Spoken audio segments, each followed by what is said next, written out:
Hi guys and welcome back. So today I'm going to be showing you how to make these cakesicles or cake pops. Let's begin. So to start on the recipe, you'll want to get yourself a mixing bowl, and into it place your butter, your granulated white sugar, your dry ingredients which are the flour, baking powder and salt, and sift those in.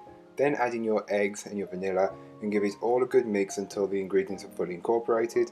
Once they are incorporated and been mixing for around about a minute to a minute and a half, you can stop mixing and then add in your milk and continue mixing. Give your bowl a good scraping down just to incorporate any bits that may not have been fully worked in from earlier on. So once you've got your cake batter, you can add it to your cake tin and spread it out to get as level as possible. This will help with the baking. All that information and more will be on the blog post linked in the description down below.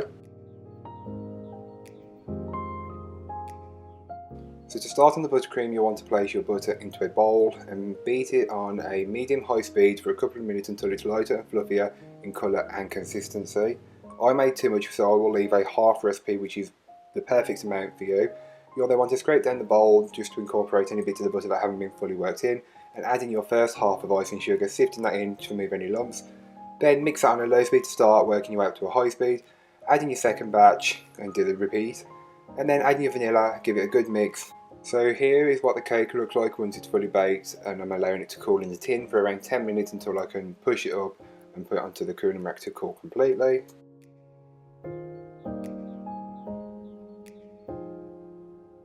So once your cake is fully cooled, you can cut it in half and then just start to break it up using your fingertips until you've achieved a breadcrumb or sandy consistency.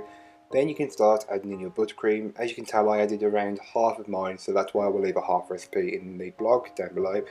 Then you'll just want to work it all together using your hands. I'm wearing gloves as I can't stand the feel of the mixture, but you'll know once you've got the perfect mixture as it will be pliable but hold its shape.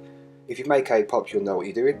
So when it comes to putting it into the mould, I take a small amount from the bowl first and roll it out, and then add it into the mould, and as you can tell I added a little too much, so it's easy enough to take away or to add more if needed. And you'll want to repeat this until you've got all four done, and if you've got more than one mould, that'll be even better because you'll be able to do more in one go than what I have been able to. You will want to place the ice lolly stick around half the way through the cakesicle or cake pop. Then you can put these in the fridge or the freezer to firm up. If you are using a freezer, this will do the job quicker, so if you're in a rush, perfect, but if you're not, put them in the fridge for a short while until they are firmed up. They won't break apart once you take them out of the mould, and if they do, then you've not added enough buttercream or not gave them enough time to firm up.